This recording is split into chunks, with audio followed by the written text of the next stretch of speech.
Saludos, chiquitines, chiquitinas.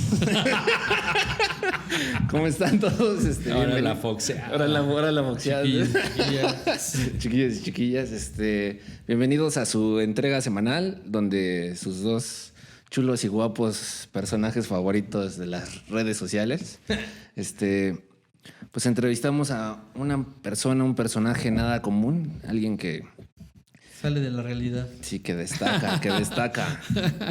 Entonces, pues esto es, sin más ni menos, Ni más ni más. El camino. El Camino.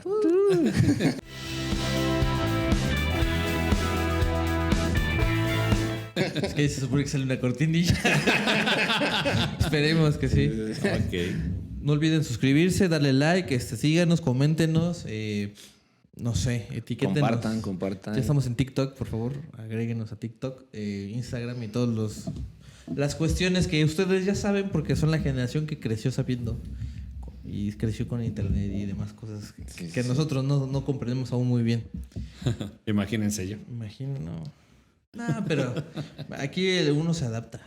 Sí, pues ese es el chiste, irse adaptando.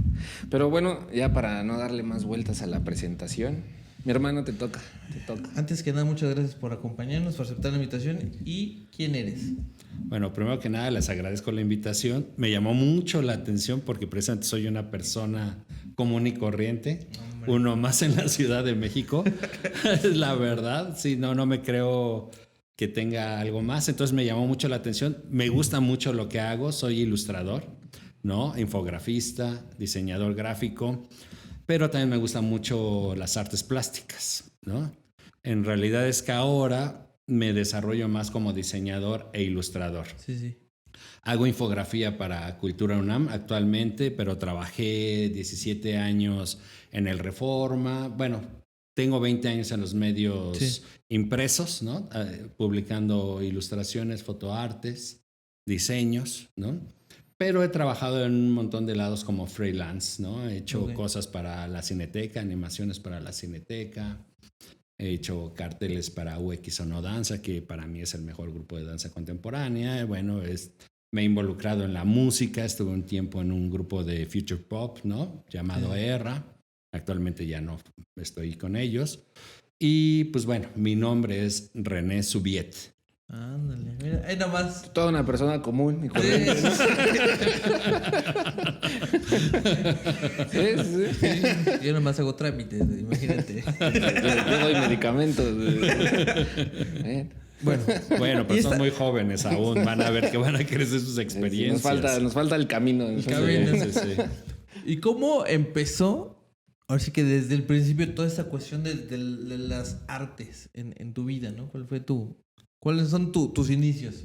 Ok, bien, pues mira, como antes mencioné, soy de la generación X, HGC, ¿no? Entonces, bueno, fui educado por la televisión y sobre todo por las caricaturas. Sí. Entonces, empecé muy fanático de los dibujos animados o de las caricaturas como Ultraman, ¿no? Ultra Seven, Señorita Cometa, ¿no? Entonces, por naturaleza, por un don, no sé, por lo que sea, tenía habilidad para dibujar, entonces siempre hacía dibujos de mis personajes favoritos, ¿no? Sí. Ultraman, Meteoro, la Señorita Cometa, los Picapiedra, toda esta generación, la Pantera Rosa, ¿no? Todo esto. Entonces ahí fue mi gusto. De hecho, creo que uno de los primeros personajes que dibujé, había una caricatura que era el Llanero Solitario. Okay. Y sus rasgos eran muy angulosos y entonces me facilitaba como imitar ese estilo. Sí. Y ahí fue cuando después empecé como a desarrollarlo más y me acuerdo que hasta dibujaba al hombre nuclear cuando pues era como un personaje mucho más real, ¿no? Sí. Y bueno, de ahí pues crecí dibujando, entro a la secundaria. Perdón, que te interrumpa antes. ¿Y ahí qué tal? ¿Cómo veías tus trazos? O sea, sí decías, pues mira, ¿tan buenos o...? Mira, para mí es que yo los veía igualitos, ¿no? Y mis compañeros en la escuela les gustaban. De hecho, muchas veces hasta me los compraban, ¿no? Mira. Sí, bueno. Me costaba trabajo venderlos, te lo juro. Pero, pues bueno, luego les hacía yo a ellos los suyos. Sí. Luego, en la secundaria, tenía yo como cierta facilidad para hacer caricatura, ¿no? De mis compañeros. Luego hasta de los maestros y los dibujaba en el pizarrón, ¿no? Sí. A manera de burla, digo, ellos claro. Pues no sabían quién lo hacía. Pero también ahí entré al taller de artes plásticas. Sí. Y la maestra se dio cuenta que tenía cierta facilidad para la figura humana. Okay. ¿No? Entonces yo no empecé como con bodegones o algo así, que era lo clásico que se hacía, ¿no? Empezaba yo como con figura humana, ¿no? Movimientos y todo eso, pero así con todas las técnicas que hacíamos en pastel, acuarela, ¿no? Las técnicas que te enseñan ahí. Creo que lo que sí nunca hice fue óleo. No sé por qué, pero bueno, nunca hice óleo.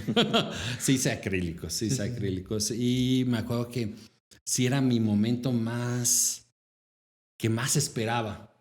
Casi todos los niños esperan los deportes, ¿no?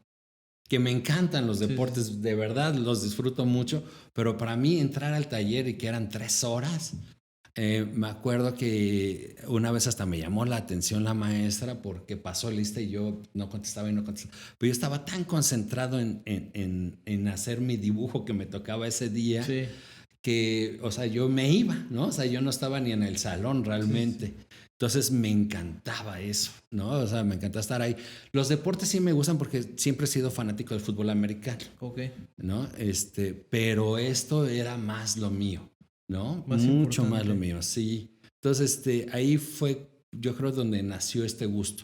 Luego, ya, o sea, cuando me prestaba libros, la maestra me prestó alguna vez uno de Salvador Dalí y bueno, más. Volé, ¿no? Así volé. Por esa época también creo que iba en segundo, tercero, secundaria. Por azares del destino, mi tía me llevó a la Casa Azul de Frida Kahlo. Sí. Okay. En aquel entonces, esto te estoy diciendo los 70, ¿no? Los años 70. Todavía estaba el cuadro de las 2 Fridas ahí en la Casa Azul, ¿no? Entre muchos otros. Sí. Y entrabas y lo primero que veías eran las 2 Fridas. Y entonces yo así, ¿no? O sea, ¿cómo esto? Es increíble, ¿no? Porque además de ser muy figurativo, tenía un montón de fantasía, pero una fantasía muy oscura, realmente. O sea, me encantaba cómo proyectaba el dolor que ella sentía, ¿no? Y entonces, pues bueno, ahí mi tía me fue como explicando más o menos el asunto. Luego resultó que un compañero de trabajo de mi papá había vivido en la Casa Azul y ya me platicó más la historia. Sí, él era hijo de uno de los sirvientes de Diego y de Frida, y él de niño ahí, pues bueno, los conoció, convivió y todo esto. Era un señor mayor, pero me platicó varias cosas que entonces me llamaban mucho más la atención. Y entonces fue así como me fui involucrando en el arte, ¿no? Pero, pues lamentablemente, así como en mi alrededor no había tanto arte, ¿no? Entonces, pues aunque sabías que era por ahí, no encontrabas o no te sentías o no iba. No había una guía. No había una guía, pero te sentías desenganchado de todo, ¿no? O sea, de tus compañeros de la escuela, que regularmente, pues bueno, en esa edad lo que quieren es hacer deportes, como te dije, ¿no? Te digo, y a mí sí me gustó porque practiqué por muchos años fútbol americano y yo creo que era lo que más me sacaba como de la realidad. Sin necesidad de ser arte, ¿no? O sea, bueno, soy diferente porque casi todos iban al soccer, ¿no? También. Y bueno, al ser el de americano ya te hacía un poquito como que eras de otro. Sí, se querían mucho los de americano, ¿no? Sí. Es una payasada, la verdad es que es una payasada, sí.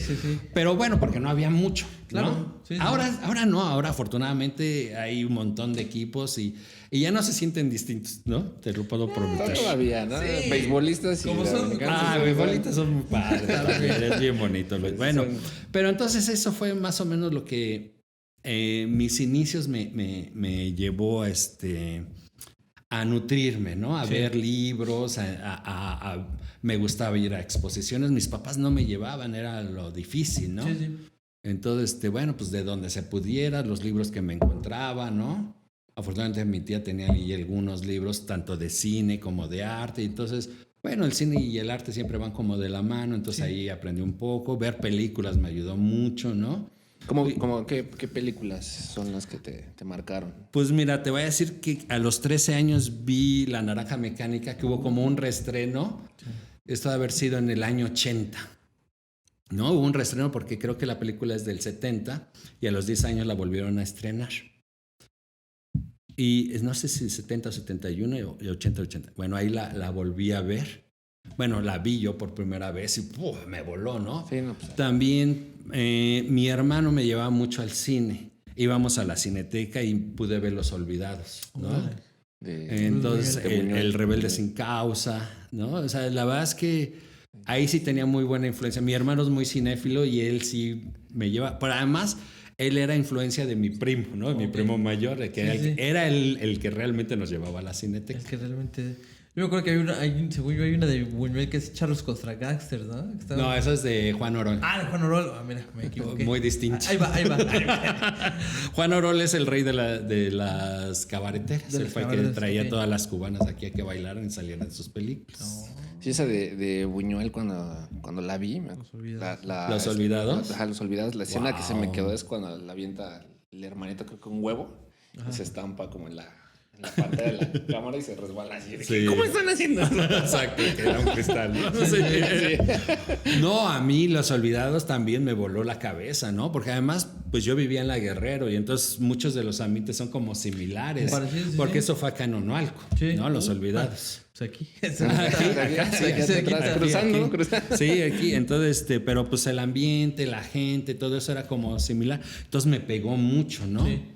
Ver la actuación del Jaibo no tenía abuela, realmente, ¿no? O sea, el Roberto Cobo siempre va a ser así como de los más grandes, ¿no? Para mí, como mexicano. Creo que no le han dado el crédito que se merece, pero es un verdadero grande. O era, ¿no? Pues ya, más descanse. Sí, entonces esa influencia, eso por ahí que me llevaba como a ver cosas interesantes, cosas que me sacaran, cosas que me volaran, fue como mi inicio en las artes. Y muy particulares, porque a fin de cuentas podrías irte al cine de popular, por así decirlo, el de permanencia voluntaria y demás, pero no, o sea, lo que cuenta es que se van a la Cineteca y si hoy en día la Cineteca es muy particular, yo me imagino que en ese entonces pues, también era mucho más particular, porque aparte era más complicado quizás conseguir diferentes cintas o exponentes, y en ese tiempo pues yo creo que era el lugar indicado cuando te querías nutrir de circunstancias más allá de lo normal. La Cineteca tampoco era lo que es ahora, que ahora las salas están preciosas, el audio está perfecto. Entonces el audio era espantoso, los asientos eran espantosos, no había dulcería, ¿no?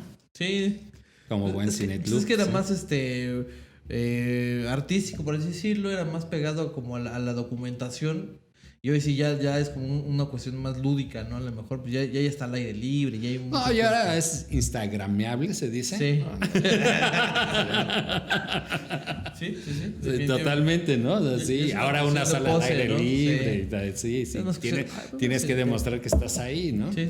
No, en ese entonces, aparte yo era un puberto, era un niño, ¿no? Y me llevaba. Aunque también mi hermano era muy fanático de las películas de karate. Y entonces también me llevó hasta el rey del kung fu y todas esas, también me volaban la cabeza, no te voy a decir que no, pues era niño y me encantaba, ¿no? O vivía yo justo a la vuelta del Cine Soto, aquí en Degollado, y el Cine Soto estaba en Soto y Degollado. Y entonces íbamos a las matinés, ¿no? Y luego eran hasta 3 películas por un día, ¿no? Entonces, pues ahí... Que también era una experiencia muy interesante la cuestión de ir al cine, ¿no? Por ejemplo, cuenta mi papá que... Antes, cuando no tenían dinero, pues vamos al cine, ¿no? Y era quedarse ahí la permanencia voluntaria, quizás la cuestión de la convivencia familiar, porque era, vamos a comer, vamos a hacer nuestras tortas y como un picnic viendo películas. No, sí, la verdad es que a mí me gustaba mucho ir al cine. Y algo curioso es que me llamaba mucho ver los carteles, ¿no? Que además los carteles no son como los de ahora, sino era un cartoncito como, no sé, tal vez 2 cartas. Y tenía foto de la película, o sea, pegada a la foto, ¿no? O sea, todo tenía una gráfica del título y más o menos de qué va, pero la foto de la película era lo interesante, ¿no? Me encantaba, nunca me regalaron ni uno y siempre se los pedía, ¿no? Pero lo padre es que además pues lo teníamos súper así, ¿no? A la vuelta, o sea, yo me podía ir solo si yo quisiera. Sí, pero me llevaba a mi hermano. Era la diversión del pueblo, decía, ¿no? Muy al alcance. Y entonces te fuiste nutriendo con base en... Siempre hay alguien que te va jalando, ¿no? Por claro. Lo que es tu primo, tu hermano y demás. Sí, claro. Y después de que de que quizás ya viste como ese mundo o esas cuestiones pues, más de cine y visuales, ¿cómo fue que empezaste a darte cuenta o cómo fue que empezaste a llegar como a más personas con los mismos gustos? No, eso me sucedió. Te digo, lo único que compartía como con mi comunidad era el gusto por el americano. Okay. Era lo único que compartía. Sí. En el arte no conocí yo gente que fuera como amante del arte, realmente. Sí. Eso me costó mucho trabajo. Eso lo encontré y me sentí como la abejita que llegó al panal, ¿no? Como este video, sí. ¿No? Cuando llegué a la UAM. Okay. Cuando entré a la UAM Azcapotzalco, fue cuando vi más gente como yo, ¿no? Fue cuando... Y ahí sí...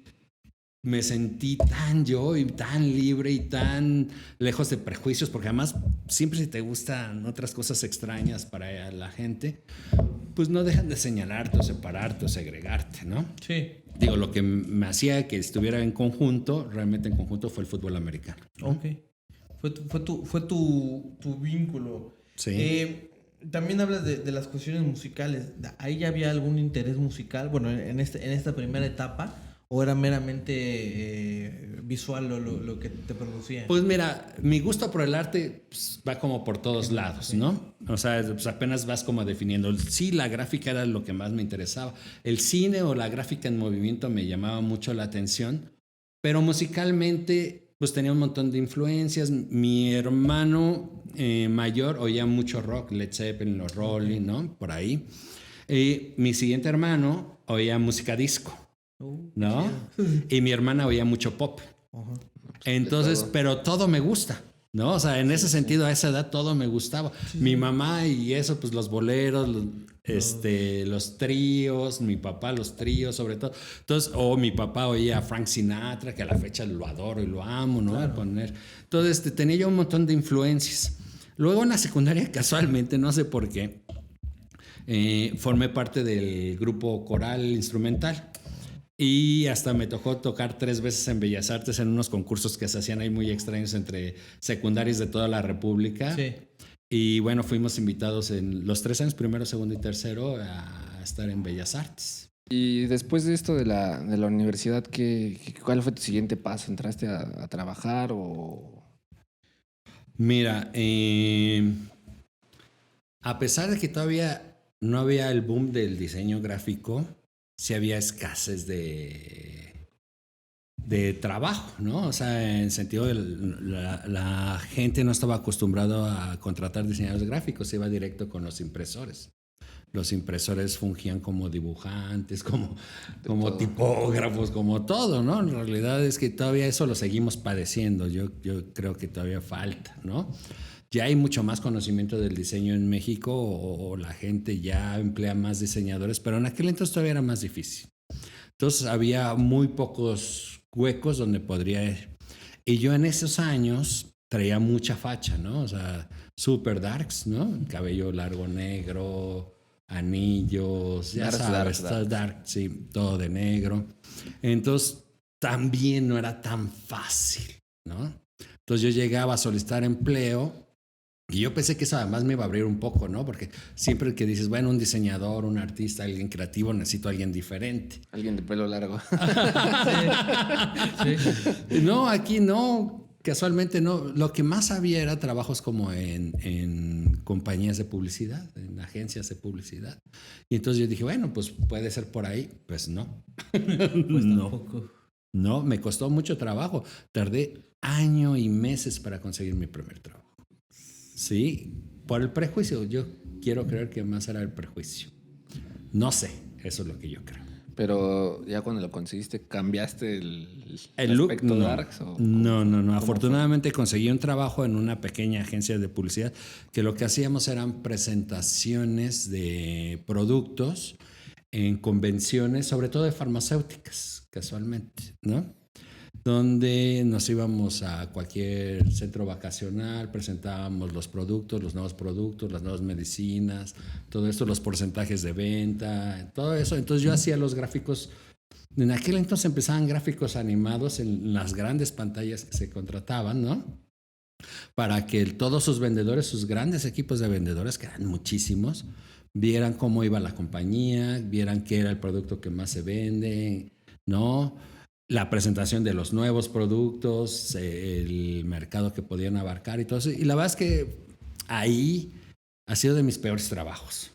Te voy a decir, en realidad es que me explotaban muchísimo. Yo con el hambre que tenía ya de entrar a trabajar a algún lado, y que un poco hablábamos de que por qué la gente ya no se acerca al arte en muchas ocasiones porque te tienen ocupado. Bueno, sin hacerte la larga, yo no dormía casi ninguna noche por la cantidad de trabajo que tenía ahí y me pagaban $2, ¿no? De aquel entonces, pero aparte eran viejos pesos. ¿Y al menos si te gustaba lo que estabas haciendo ahí? ¿O?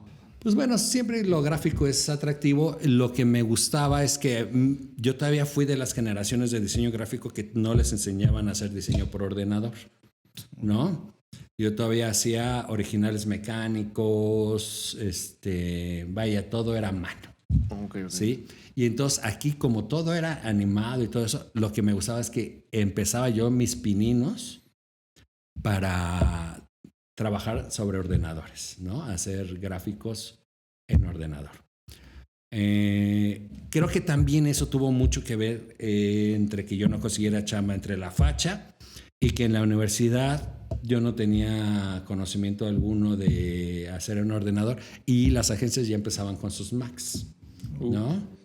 Entonces, pero bueno, eso es, yo creo que es más importante ser creativo que un buen operador, porque la operación, el programa, todo eso lo aprendes, ¿sí? Lo creativo no.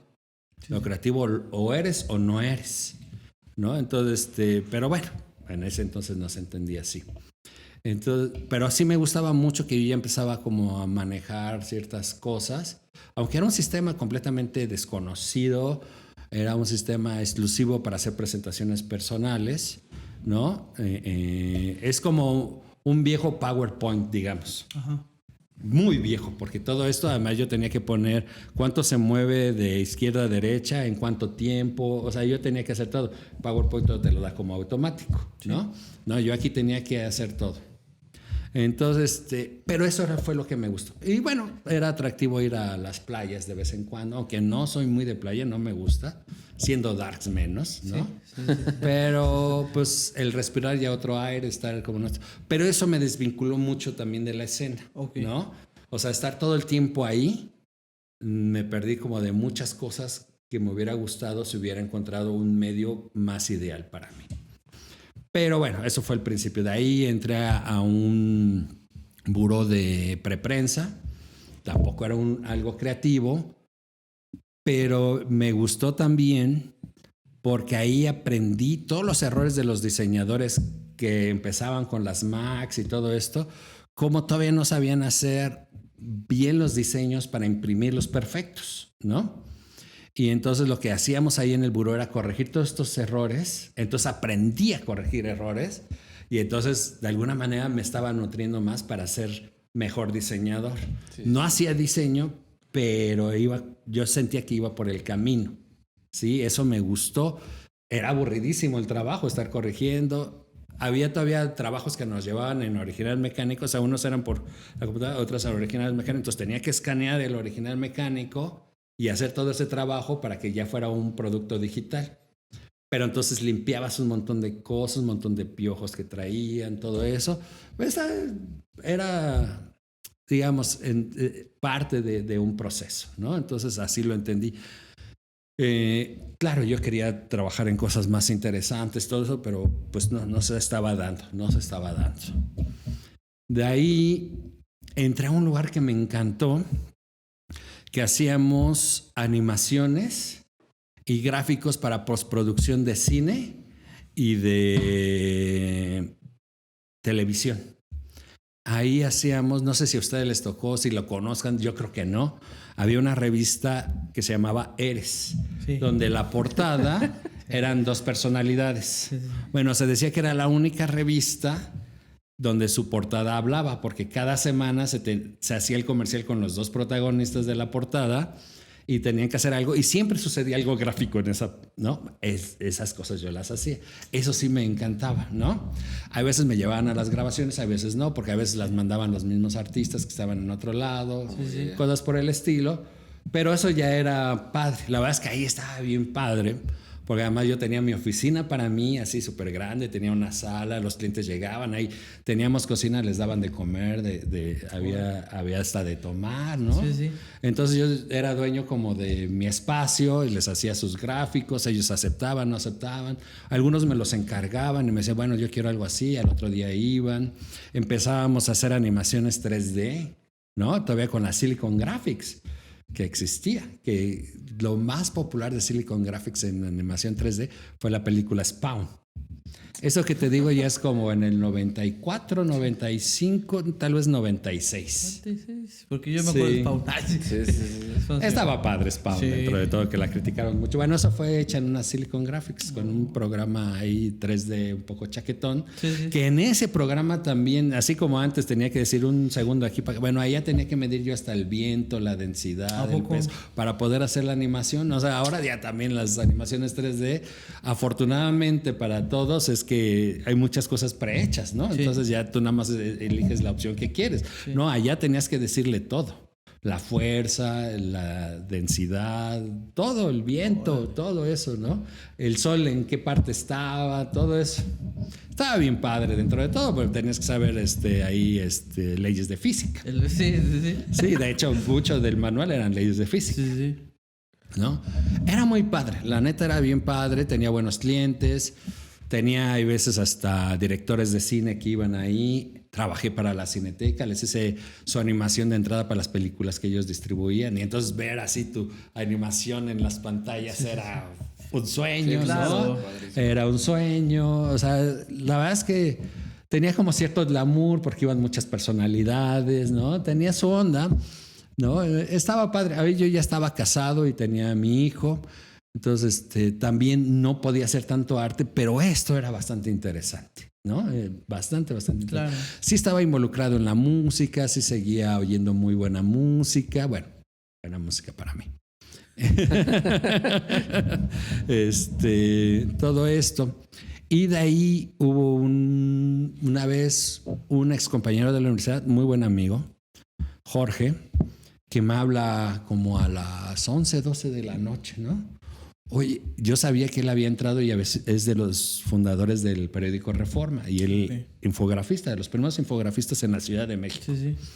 ¿No? Y me dice, oye, aquí hay una oportunidad, pero en el área de fotoarte. Yo había hecho unas obras en fotoarte. Cuando hacía preprensa, pues bueno, el aburrimiento y entonces yo hacía mis trabajos muy personales, mis gráficas muy personales con pininos de Photoshop. Photoshop de aquel entonces no tenía ni layers. Hay más o menos para que le vayas planteando, ¿no? Y entonces hice unos trabajos después ya con layers y entonces esas cosas me gustaba imprimirlas porque además teníamos unas impresoras láser muy fregonas, entonces me gustaba ver mi arte así en láser, ¿no? Bueno, pero a ver, cuéntanos un poquito porque a lo mejor la gente que nos está viendo no sabe tan bien qué es fotoarte. Bueno, los fotoartes es, digamos, lo que ahora la mayoría hace con Photoshop, o es emular una realidad o una fantasía de una manera más realista juntando fotografías. ¿Sí? Ahora es muy clásico, ahora es muy común, ¿no? Pero en aquel entonces los montajes, pues los primeros se hacían así con los negativos y bloqueando algunas cosas. Ya aquí se empezaba a usar mascarillas, se empezaban a usar recortes en Photoshop. Entonces ponías a un personaje y le cambiabas la cara, ¿no? Esas cosas. Eso es el fotoarte.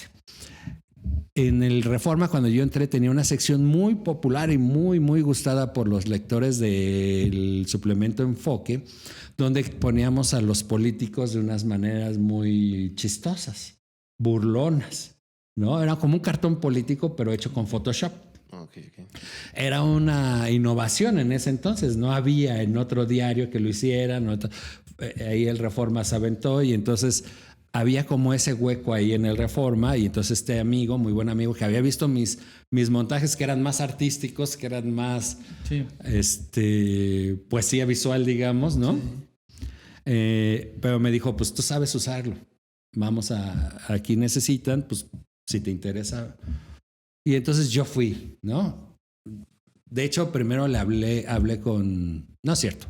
Fui a la entrevista y veo así un mundo de gente, ¿no? Unos así pegados hombro con hombro, todo así con su Mac y todo esto, mucha actividad, mucho ruido. Y yo acostumbrado a mi oficina y así, poca madre, de lujo, comidita, chupe, ¿no? Gráficos, mi Silicon Graphics, que era así como... La Silicon Graphics era aún más cara que la Mac en aquel entonces, ¿no? Entonces yo así muy mamón, ¿no? Sí. Muy mamón. Y entonces ahí dije, ay, eso no está chido, ¿no? Qué cosa. Sí, no está chido. Y entonces ya voy y le digo a mi jefe, oiga, pues me hablaron del Reforma, me dijeron esto, me están proponiendo esto, pero no sé, ¿no? Dice, no seas tonto, esa es una empresa grande, ¿no? O sea, no puedes decir así tan, piénsalo y yo te doy la opción. O sea, es un tipo genial, Baltasar. Vamos a decir que estás en un curso y te vas después de la hora de la comida. Y te vas. Y los 3 meses de prueba y ya me a los 3 meses si te quedas o te vas. Mira. Ningún jefe hace eso. ¿Estamos de acuerdo? Ningún jefe. Este jefe era un jefe realmente, ¿no? Sí. Un líder. Sí. Y entonces ya con ese respaldo, digamos, ¿no? Voy y entro a Reforma. Y muy distinto a lo que yo pensaba, para mí fue genial. Sí. Primero, porque había muchos ojos que veían mi trabajo y todos podían tener una opinión que podrías replantearte tu gráfico o podrías replantearte tu técnica o podrías replantear tu composición, ¿no? Había un director creativo que la verdad es que yo le agradezco mucho. Algunos no lo quieren tanto, pero para mí fue... esencial para replantearme muchas cosas, Emilio, ¿no? Y entonces él nos decía, hagan esto no me gusta, esto sí me gusta.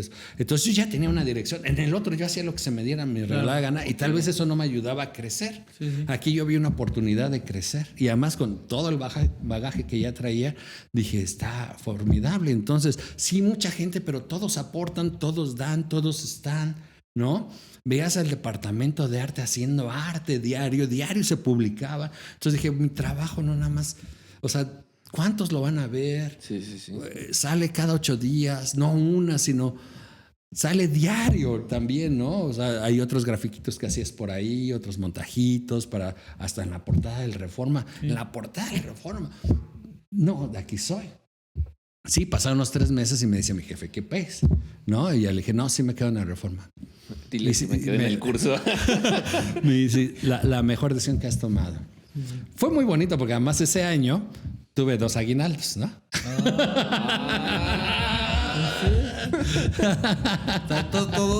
Todo cuadró, ¿no? Sí. Todo cuadró. La verdad es que antes de eso me estaba muriendo de hambre, entonces ya ahí ayudó bastante. Entonces en Reforma, como te digo, yo creo que es en esos años, sí, para un diseñador, para un ilustrador, para un fotoartista era el lugar ideal porque tenías todos los recursos para hacerlo. O sea, si necesitabas fotografía, ibas al estudio fotográfico, solicitabas la fotografía, la dirigías, se hacía. El diseñador junto contigo, trabajábamos juntos, el editor supervisaba, dábamos la idea. El diseñador muchas veces traía sus ideas y muy buenas ideas, pero luego no era tan fácil empatarlas. Bueno, aquí hacíamos la forma de que empataran, que fueran realizables. Y la verdad es que me siento muy orgulloso de muchos de los trabajos y de muchas de las portadas que hice, tanto para Enfoque, para Primera Fila y para El Ángel, ¿no? Principalmente, pero trabajé para todas las secciones. Sí. ¿No? Ahí lo único incómodo era el horario, pero lejos de ahí era el lugar ideal para un diseñador, creo yo. Pero ya es diferente, ¿no? Porque al inicio decías que hacías mucho y pagaban poco, ¿no? Y acá pues dices, el horario estaba diferente, pero pues ya mencionas todo lo que te gustaba. Sí, hacer, ¿no? Sí, tenías todos los recursos, tenías todos los recursos, la verdad. Ahora ya no sucede así en ningún diario, pero ahí en el Reforma, la verdad es que sí apostaban mucho por el trabajo gráfico y se notaba, el periódico lucía, tú lo veías. Sí, es diferente. ¿No? Ajá. No lo ponían en los kioscos porque estaban peleados con los voceadores, pero donde lo vieras era un periódico con verdadero diseño gráfico. Las infografías que se hacían ahí eran increíbles, ¿no? Sí. También. No, en general, las ilustraciones, los fotoartes, todo el departamento de arte trabajaba muy bien. Pues con eso regresamos. Regresamos para que nos sigas contando más de todo esto. Bueno, ya regresamos, muchachos, a este su camino. Bastante interesante, bastante lleno de información gráfica. Entonces, estuviste todo ese tiempo en el Reforma. Uh-huh. ¿Qué enseñanzas pudiste recopilar a lo largo de tu trayecto? Porque por lo que cuentas, se liberó mucho la cuestión de creatividad, la cuestión más quizás lúdica y más... Y algo yo creo que es lo que más rescato, sí, es que era un trabajo profesional. Sí, sí. Sí, ¿sabes? O sea, se cuidaba hasta el último detalle. Sí. En mis demás trabajos no es que no fueran profesionales, pero eran un poco... ¿Más libres? Uh-huh, exacto, sí, menos exigencia. Sí, sí. Y aquí sí era un trabajo profesional en todos los sentidos, ¿no? De que había todos unos procesos, ¿no? Que tenías que respetar forzosamente. Había horarios, sí, ¿no? Bueno, en el Reforma, dentro de todo, las cosas que incomodaban, sí era que siempre tenía que ir de corbata y no podía usar mis piercings. Okay. No podía traer cabello largo. Pero valía la pena. Sí. Sí, o sea, siempre tienes que ceder a algo. Claro. ¿No? Entonces, en este caso, pues la facha siempre ha sido facha y yo no dejaré de ser facha porque ande de corbata. Sí, sí. ¿Sí? De hijos, aparte, años atrás había dejado cuando hasta me trepaban a la patrulla por la facha, ¿no? Okay. Te lo prometo, en los 80, por ser darks, te trepaban a la patrulla o porque te veías diferente, te trepaban. Bueno, aquí, de alguna manera, como es una empresa regiomontana, sí son como muy cuadrados en ese sentido. Era extraño que además ilustrábamos con acrílicos o hacíamos... Ya sabes, trabajos más plásticos y tenemos que traer la corbata. Sí, sí, sí. Nos sugerían ponte una bata, pero pues era lo mismo traer la corbata, ¿no? Pero bueno, pero sí era un trabajo muy profesional, digo, en todo lo que implica ser profesional, ¿no? Sí, sí. O sea, en el Reforma no podías atrasarte minutos porque si no atrasabas el cierre y si atrasas el cierre, atrasas a la prensa. Si atrasas a la prensa, el mayor fuente de distribución del Reforma eran los que te lo llevaban a moto, ¿no? Sí. Y entonces si a ellos los atrasabas, entonces a ellos ya hasta podías provocar accidentes de tráfico, ¿no? O de tránsito. Sí. Porque ya había más coches, ¿no? O más todo eso. Entonces, ¿no? Se tenía que respetar forzosamente los cierres. Entonces, te acostumbras a hacer un trabajo de primera, en unos horarios de primera, en todo de primera, ¿no? O sea, todo tiene que salir bien. Bien y a la primera. Y a la primera. ¿Y llegaste a tener así algún rasponcillo que digas esto casi no la libro, algo así que tú digas? No, pues muy seguido, ¿no? Porque pues si eres exigente con tu trabajo, ¿no? Entonces quieres que salga lo mejor posible. Y al principio te cuesta más trabajo. O sea, cuando recién entré, entendiendo que, por ejemplo, para hacer lo del cine, pues sí, a veces si terminaba yo a las 4 de la mañana no pasaba nada. Era mi horario, mi tiempo, mi forma. El cliente lo necesitaba al otro día a las 7 de la mañana. Sí. ¿No? Entonces yo me podía quedar, extender, hacer, hay veces me iba a tomar una copa, regresaba, seguía trabajando. Sí, ¿me entiendes? Okay. En la Reforma no. En la Reforma tenías que cumplir con los horarios, ¿no? O sea, hay gente que entra desde las 8 o 9 de la mañana y se van cumpliendo ciertos horarios, porque diario se cierra, ¿no? Diario hay cierres. Entonces al principio sí me gastaba trabajo, ¿no? Porque además yo haciendo un fotoarte, pues te quieres acá lucir y mamonear y todo esto. Le echas un rato la inspiración. Te das cuenta, ay, güey, ya nada más tengo 10 minutos. O muchas veces de las cosas que más te presionaban, o sea, el tiempo, sí, mucha gente de hecho no aguanta esa presión de un diario, ¿eh? O sea, mucha gente, no nada más los diseñadores, sobre todo los editores, que tienen una hora de cierre para sus notas y no la dan todavía y entonces ataques de nervios vi muchos ahí en la redacción, ¿eh? Okay. Entonces, sí, no, esas cosas sí suceden. Pero te digo, al tiempo te vas como profesionalizando, lo vas teniendo, vas tomando tus tiempos, vas haciendo mejor las cosas, ¿no? Vas agarrando callo, a fin de cuentas. Vas agarrando callo. Lo que platicábamos de las cuestiones de los hábitos, ¿no? Ajá. Empiezas a acosar de trabajo los hábitos y de repente... Pues, es que si no agarras ese callo, pues vas para afuera. No hay de otra. En realidad es que muchos no pasan en la prueba de los 3 meses. Sí, pues sí. Mira. Es que todo lo que es en contra del reloj y del tiempo es estresante, pero es bastante no sé, la adrenalina es buena. La adrenalina, ¿no?, es muy padre. Nosotros, bueno, yo estudié gastronomía y estuve un tiempo trabajando en restaurantes y demás, y el hecho de estar en la línea, que es donde se sirve y demás, el trabajar el contratiempo, presión, con todo en contra y demás, es lo que te motiva para... Sí. Qué padre. O sea, hay a quienes motiva y a quienes derrota. Sí, exacto. Sí, también vi varios chefs llorar, gritando que Fíjate le iban a que dar un algo. yo creo que nuestra área, el área de arte del periódico, es la que menos estrés sufría realmente. Sí. Y eso que éramos el último eslabón, porque regularmente el último eslabón es cuando le dejan caer todo, ¿no? Sí. O sea, todos se van atrasando, te la dejan caer. Pero como es algo tan amigable, tan sensible, yo creo que era por eso que no teníamos, o sea, no es que no existiera, pero comparado a las demás secciones o algo así, siento que es donde estábamos más tranquilos. Y, bueno, o menos estresados. No sé muy bien de ello, te pregunto. Y era quizás la cuestión de que no dependían quizás tanto de otro, me imagino, ¿no? O sea, para lo que hablabas de los editores y demás que dependían de la nota y de hacerlo como de una manera bien. Y ustedes era como más cuestión personal. Más... No, todos dependíamos de ellos mismos. Ok.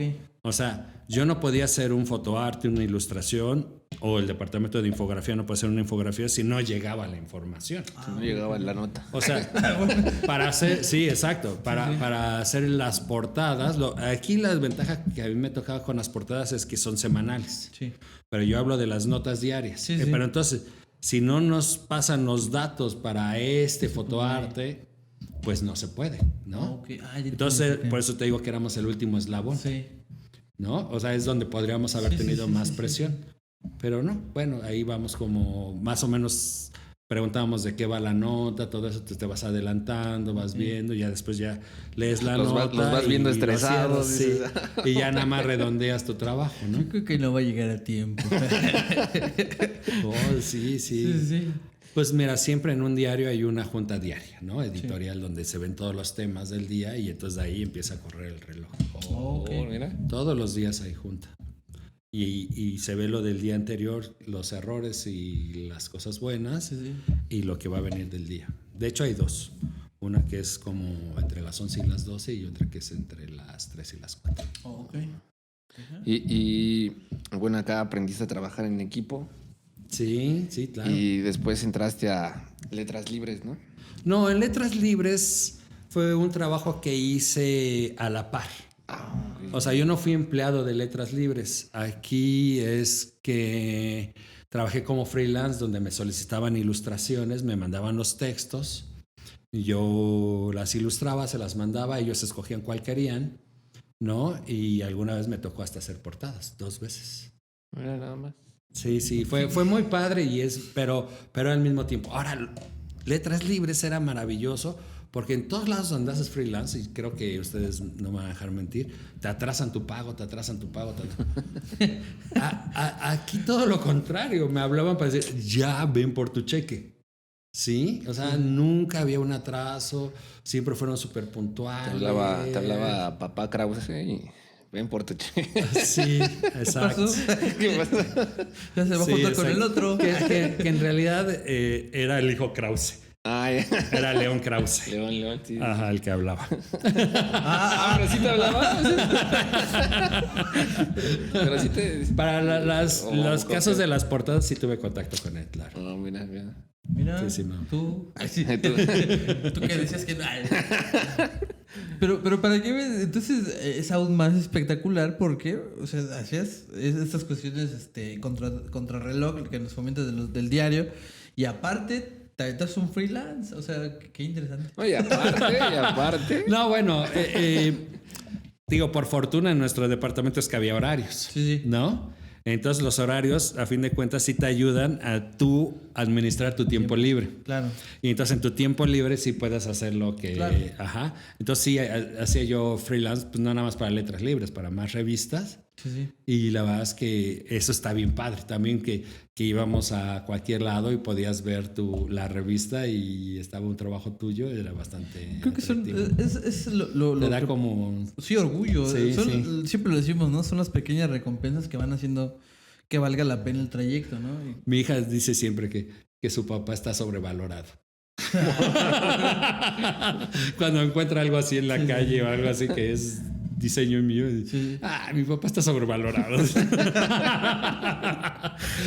Qué barbaridad con esta juventud, hombre. Sí, exacto. Pero lo que comentábamos de esos pequeños, las diseños que decías y veías en la cineteca, las revistas, pues la circulación diaria del diario, vale la redundancia, Ajá. y de lo que hacías, yo creo que ha de ser muy padre y muy bonito que al final de cuentas tu trabajo y tus ideas, tu pensamiento llega a muchas personas y que de una forma u otra, a lo mejor no con todos los reflectores que a veces otras artes dan, pero están ahí y son parte del colectivo y son parte pues de la historia, porque bien como lo comentas, ¿no?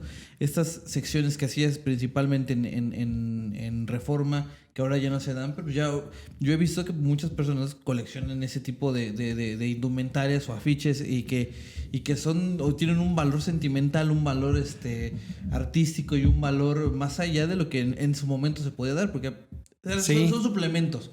Hoy en día ya no son suplementos, ya son de colección. También letras libres es de colección. Sí, de es de colección, colección, claro.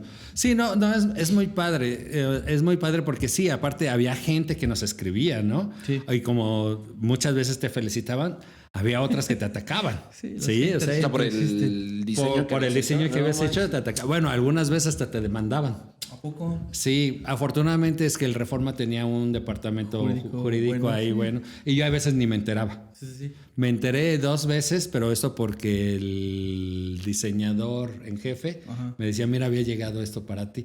Algunas veces que hice cosas, digamos que en contra de Fox, Ok. ¿no? Oh, Entonces llegaron ahí unas demanditas y nos prohibían entonces usar esto y lo Chiquillo, otro. no ande hablando. Y los chiquillos. Sí, o esas cosas. ¿No? O también, por ejemplo, mi primo de Monterrey, oye, vi tu trabajo, porque como muchas cosas del Reforma salen en el norte, en el diario El Norte, entonces él lo veía y entonces esas cosas son bastante, sí, te llenan, vaya. Sí. Y te hacen sentir bien. ¿Y ahí cómo te llega la oportunidad de trabajar con letras libres? Pues bueno, mucho tiene que ver que Reforma tiene un montón de público, ¿no? Entonces mucha gente conocía mi trabajo por el Reforma.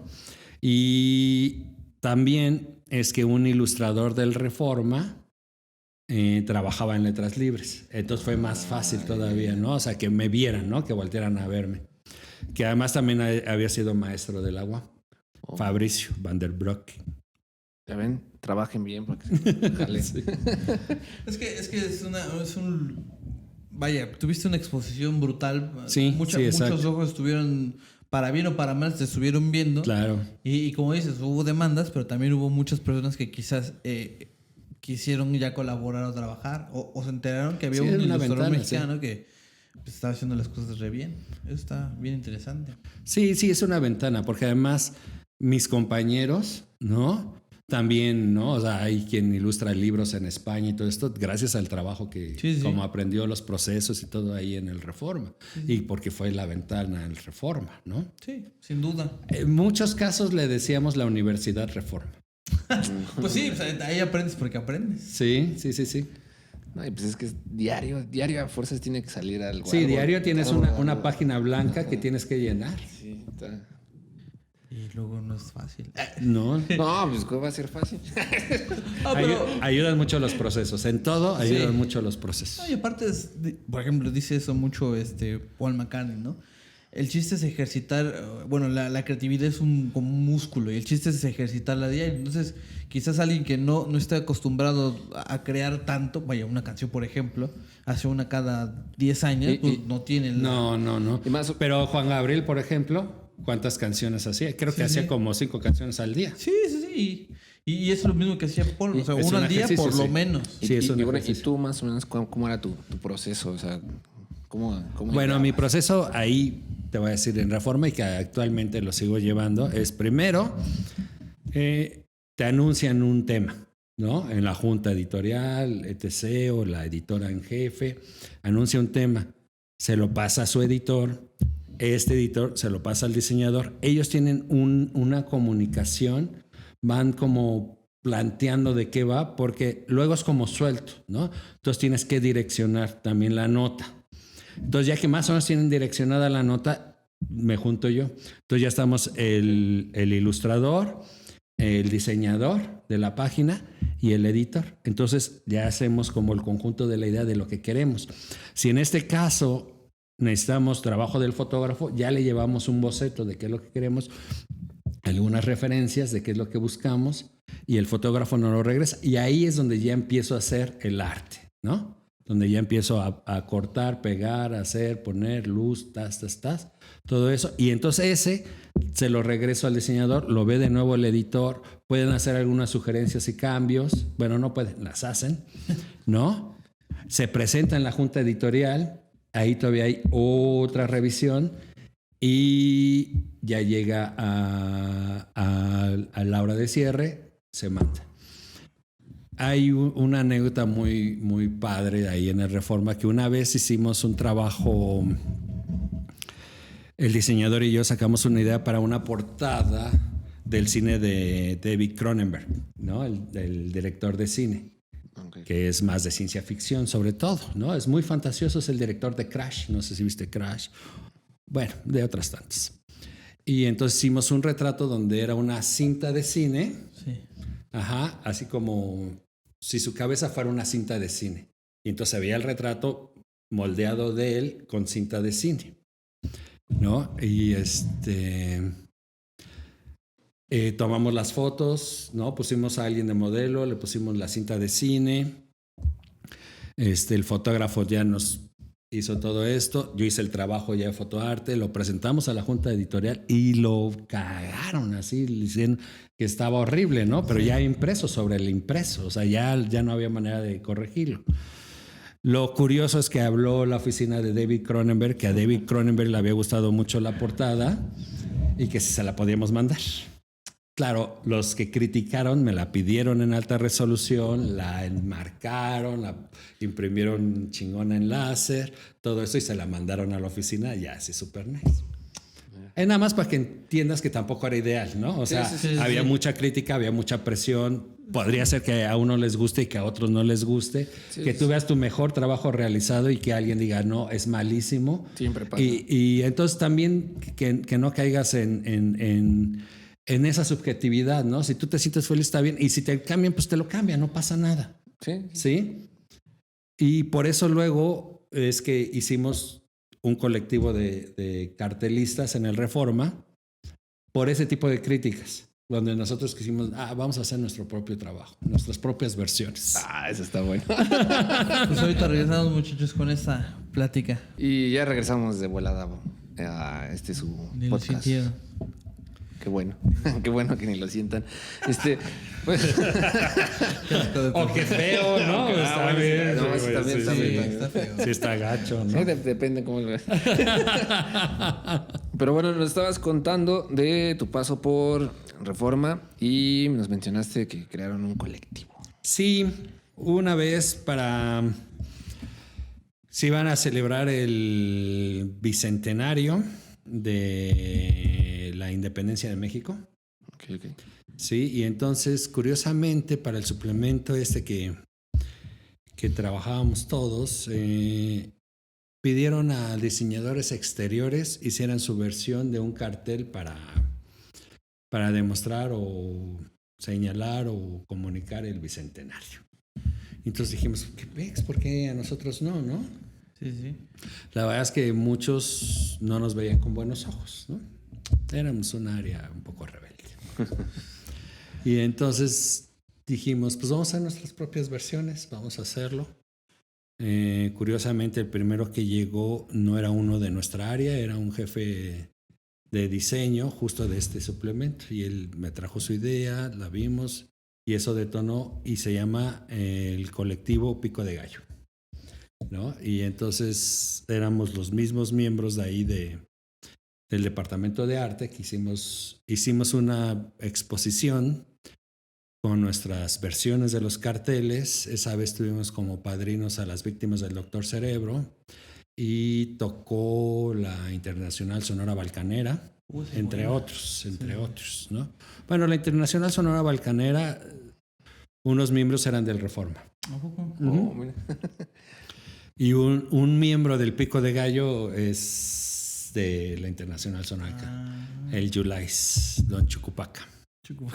Sí, entonces hicimos esto. Fue muy exitoso, realmente fue un evento que nos encantó a todos. Sí. Y entonces ya nos organizábamos y a diferentes temas hacíamos. Entre esos, alguna vez tocó Illy Bleeding en los Robotes Trucosos. A voz de Illy fue su mejor concierto con los Robotes Trucosos cuando fue con el Pico de Gallo. Mira, todo se entrelaza con todo Marvel. Sí, ha tocado Seed Project, ha estado Maris Bustamante como madrina, ha estado el grupo del Ranas, de las Víctimas, nuestra ahora recién fallecida Sete fue una madrina, estuvo Miguel Ángel Corona haciendo performance, César Martínez. Bueno, hemos tenido ahí, tocó las Nina Holograma, los Johnny Nasty Boots, ¿no? Han estado ahí, entre otros. La verdad es que ha habido muy buenos eventos y siempre exponiendo a nosotros nuestros carteles, que curiosamente después sí publicaron en este suplemento y que curiosamente el subdirector de arte de ahí del Reforma nos pidió y en una junta editorial los criticaron y nos dijeron de cosas, todos. Pero la verdad es que nos vale más, porque ese era un colectivo nuestro y no tenía nada que ver con el Reforma, pero una vez los publicaron también en una revista de Oaxaca y fue muy chistoso porque me mandaban fotos porque la gente lo recortaba y lo pegaba en diferentes lados. Sí.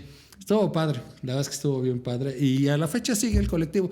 Bueno, tenemos como 3-4 años que no hacemos un evento, pero bueno, la pandemia no ayudó. Claro, el año pasado.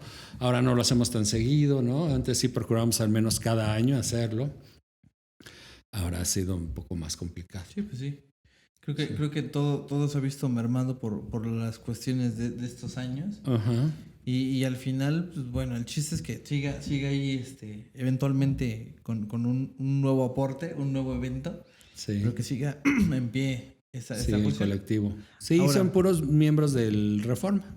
O exmiembros, ya la mayoría somos exmiembros. Ahora, nos cuentas que a lo largo de tu vida también le pegaste a la música. ¿Cómo fue ese acercamiento y cómo se dio como todo lo que nos cuentas que en una perspectiva meramente personal no fue nada, o sea, no es cualquier cosa, vaya. Sí hiciste como cosas muy, muy interesantes.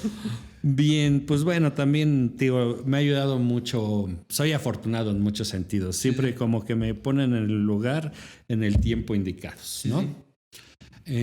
Justamente cuando daba sus primeros conciertos Café Tacuba, nos juntábamos como varias personas del Reforma, sus compañeros, pero algunos venían de sociales, otros venían de ingenierías y aún así iban a los conciertos. Entre ellos estaba uno que ahora nos decimos familia, Omar Flo. Omar Flo siempre tuvo una tendencia por lo electrónico, aunque amaba el rock o ama el rock, lo suyo era como más experimental, siempre le gustaba como la búsqueda, el performance, sí, amante de como las cosas obscuras. Y él en aquel entonces tenía un proyecto muy similar a Clan of the Cymox, ¿no? Cuando íbamos en la universidad. Ya después me lo vuelvo a topar y justamente tiene un grupo de cyberpunk, Cenobita, yo creo que es el primer grupo cyberpunk en la Ciudad de México. De hecho, originalmente tenían al baterista de Atóxico, creo, y es el de los teclados, Klaus Vita y Omar Flo en la voz. Y él me invita a formar parte de otro proyecto alterno que estaba haciendo, al cual me siento orgulloso porque yo lo nombré, se llama Óxido. Después le cambiaron a Óxido Concreto. Con ellos estuve una parte, tocamos alguna vez en la Iguana Azul, sé que está ahí en la Roma también, legendario. Pero de ahí salió La Cosquillita y mi excuñado también siempre había tenido como la inquietud de hacer un grupo electrónico, él también muy amante de la electrónica. La verdad es que creo que en Aragón hay muchos amantes de la electrónica, hay muchos proyectos electrónicos, había muchas fiestas electrónicas y bueno, ahí como que se estaba gestando cosas, ¿no? Entonces, el mismo Omar invita a Rick a formar parte de otro proyecto de Oscar el de Hocico que se llamaba Quasar Zero. Okay. Y ahí empezaban a hacer trance, pero trance cantado. Y entonces ya estaba perfilando el asunto como para el future pop. Todavía no existía el future pop como tal, pero ahí estaba como gestándose.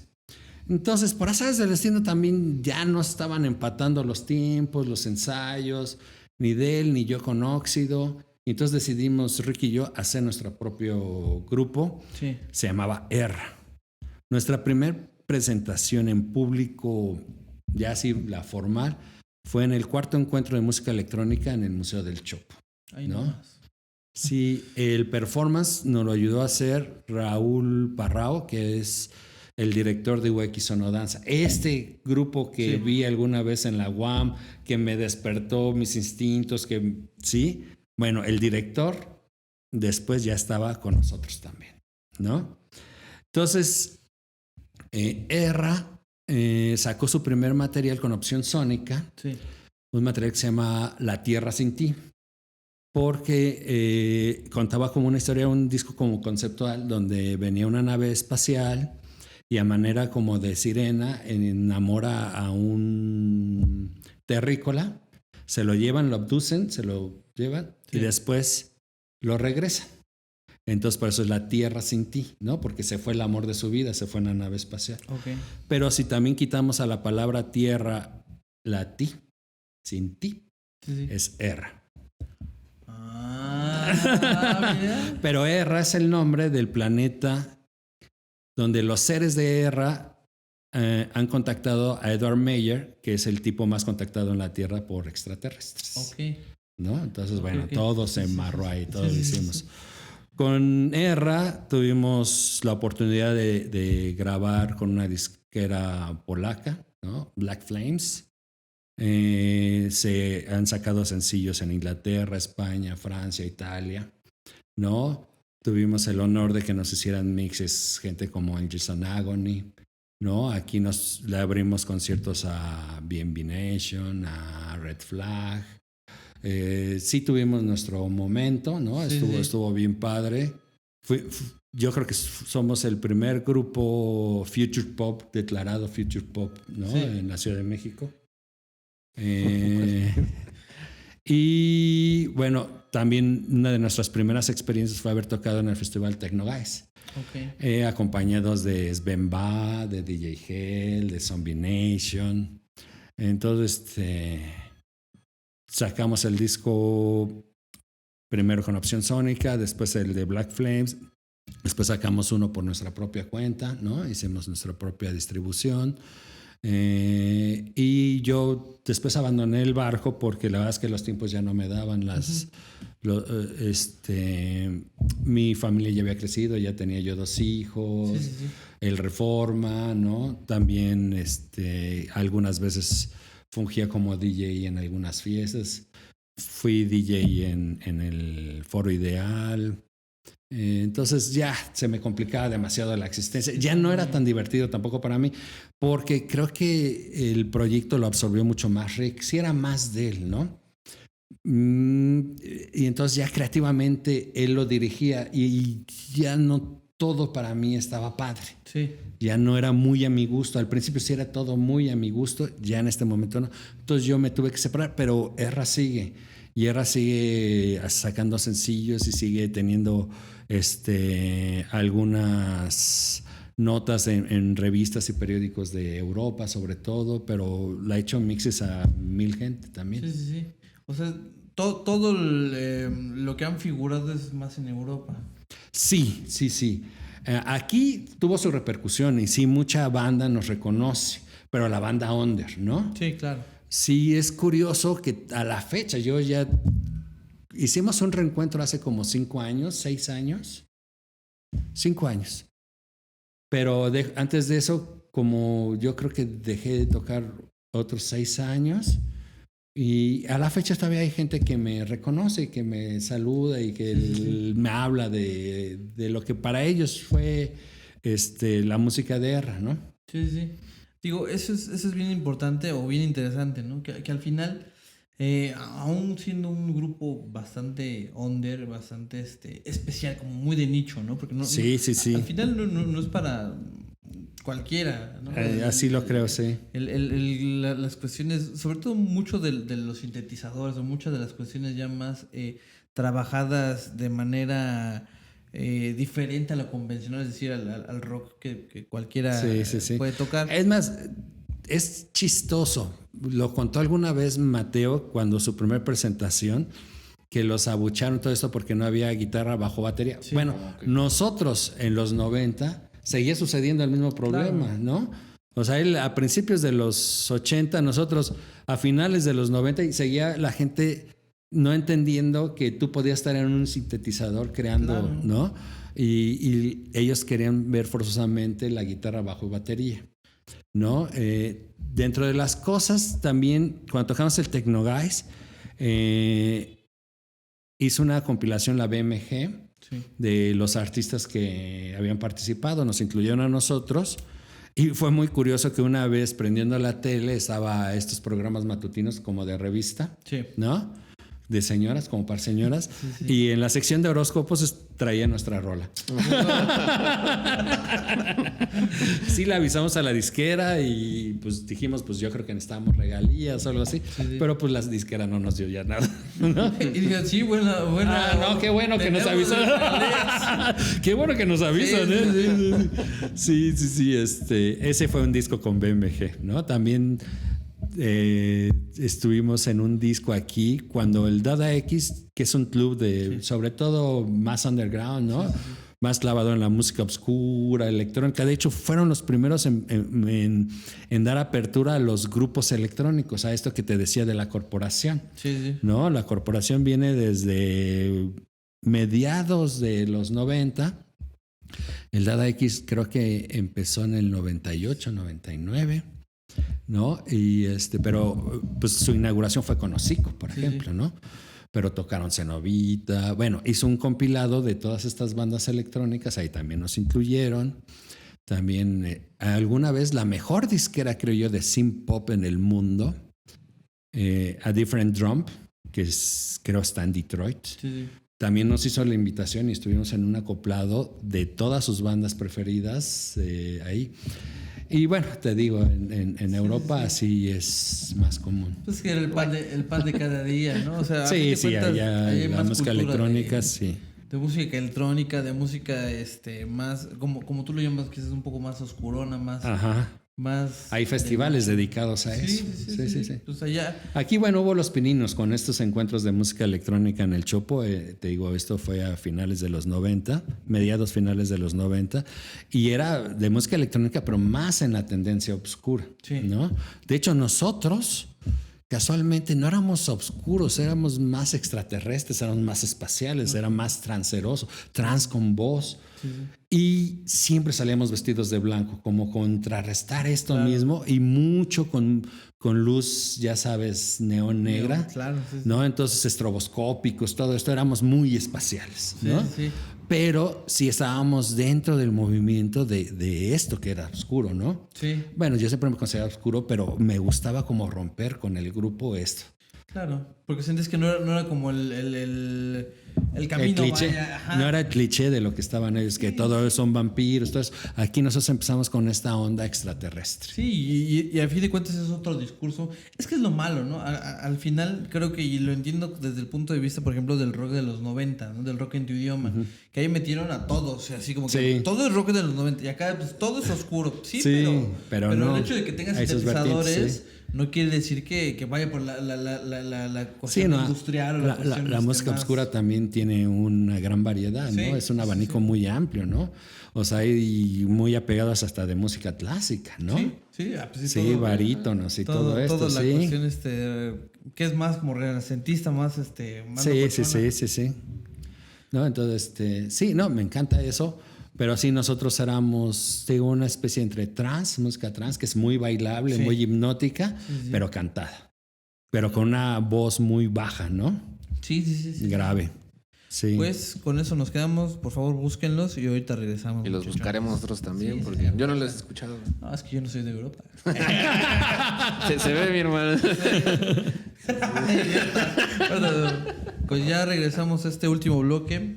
Bastante interesante. No queremos que se acabe realmente porque las anécdotas siguen y siguen. Seguimos aprendiendo.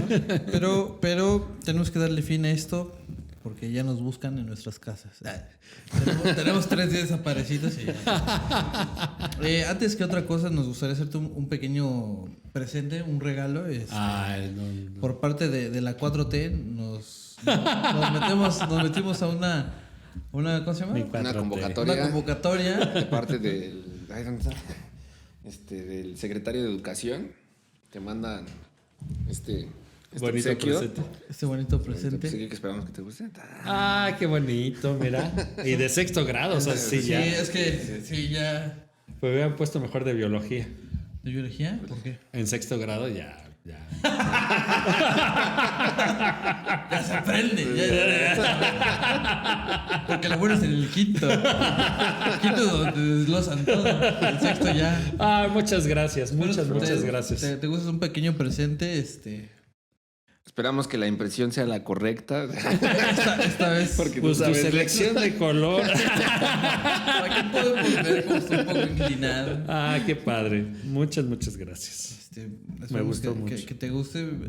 Lo que nos has dado es una cátedra de educación artística. Chulada. ¿Lo puedo poner aquí? Por favor, Sí. de cómo se percibe y ya para culminar como todo este primera jornada de tu camino, ¿qué es lo que viene? Bien. Ya tengo unos años trabajando de freelance, como un par de años. Aunque estoy de fijo, o sea, aún es home office y todo eso antes de la pandemia y todo eso con Cultura UNAM, donde estoy muy a gusto. La verdad es que se trabaja muy a gusto, temas muy interesantes. La UNAM es increíble, aunque yo soy guamero. La UNAM es la cosa más increíble y le invierten a la cultura millones, me consta. Y ahorita la pandemia no ha permitido, pero tienen ópera, tienen filarmónica, tienen todo, ¿no? Danza, ciclos de cine, todo de verdad de primer nivel. Entonces yo estoy muy a gusto trabajando para las redes sociales de Cultura UNAM, pero por otro lado también tengo mi marca de playeras, ¿no? Con mis propios diseños, hago diseños desde toda la vida, hago tributos a mis héroes, ¿no?